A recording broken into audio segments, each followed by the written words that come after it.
2019 അപേക്ഷിച്ച് 50% കുറഞ്ഞു. പുതിയ ബിരുദധാരികളെ എടുക്കുന്നത് 15% നിന്ന് വെറും 7%. അതൊന്ന് ആലോചിച്ച് നോക്കിക്കേ. ഓഹ്, ഞെട്ടിക്കുന്ന കണക്കുകൾ തന്നെ. വാൾ സ്ട്രീറ്റ് ജേണൽ റിപ്പോർട്ട് ചെയ്തതും ഓർക്കുന്നു. 87% HR പ്രൊഫഷണൽസ് അവരെ റിക്രൂട്ട് ചെയ്യുമ്പോൾ AI എക്സ്പീരിയൻസ് ഉള്ളവർക്ക് മുൻഗണന കൊടുക്കുന്നു. അതായത് 4ൽ 1 ജോലിക്ക് ഇപ്പോൾ AI സ്കിൽസ് വേണം എന്ന അവസ്ഥയിലേക്ക് കാര്യങ്ങൾ എത്തുന്നു. മൈക്രോസോഫ്റ്റ്, ഗൂഗിൾ അവിടെയൊക്കെ 30% പുതിയ കോഡിംഗ് വർക്ക് അത് AI ടൂൾസ് ആണ് ചെയ്യുന്നതെന്നും കേൾക്കുന്നു. അപ്പോൾ ഇത് വെറുമൊരു ലേ ഓഫ് പ്രതിഭാസം മാത്രമല്ല, അതിനപ്പുറം എന്തോ ആണ്, അല്ലേ? അതെ, ഇതിൻ്റെ ഒരു ബിഗ് പിക്ചർ നമ്മൾ കാണണം. ഇതൊരു തൊഴിൽ നഷ്ടം എന്നതിനേക്കാൾ തൊഴിലിന് വേണ്ട അടിസ്ഥാന സ്കില്ലുകളിൽ വരുന്ന വലിയ മാറ്റമാണ്.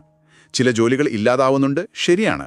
പക്ഷെ അതേസമയം AI-യുമായി ചേർന്ന് വർക്ക് ചെയ്യാൻ പറ്റുന്നവർക്ക് അവർക്ക് പുതിയ അവസരങ്ങളും വരുന്നുണ്ട്. പക്ഷേ ആ ഒരു മാറ്റമില്ലേ, അതിനനുസരിച്ച് എല്ലാവർക്കും മാറാൻ പറ്റുമോ? അതാണ് ചോദ്യം. സിഗ്നൽ ഫയർ പറയുന്ന പോലെ ലോകം മുഴുവൻ AI കാരണം ജോലി നഷ്ടപ്പെടുന്നതും പുതിയ നിയമനം കുറയുന്നതുമായ ഒരു ട്രെൻഡാണ് കാണുന്നത്. ഇതിന്റെ ചില പ്രാക്ടിക്കൽ ഉദാഹരണങ്ങൾ നമ്മൾ കാണുന്നുണ്ടല്ലേ. IBM അവരെ ഏകദേശം 8000 പേരെ പിരിച്ചുവിടാൻ കാരണം അത് ഓട്ടോമേഷൻ ആണെന്ന് പറയുന്നു. ഇമെയിൽ അയയ്ക്കുക, സാലറി കാൽക്കുലേറ്റ് ചെയ്യുക, ടാക്സ് കാര്യങ്ങൾ നോക്കുക, ഇങ്ങനത്തെ ജോലികളൊക്കെ AI ഏറ്റെടുത്തു. അതാണ് കാരണം. അതായത് ഡയറക്റ്റ് ഹ്യൂമൻ ഇന്റർവെൻഷൻ വേണ്ടാത്ത ജോലികൾ അതൊക്കെ AI-ക്ക് കൊടുക്കാനാണ് IBM നോക്കുന്നത്.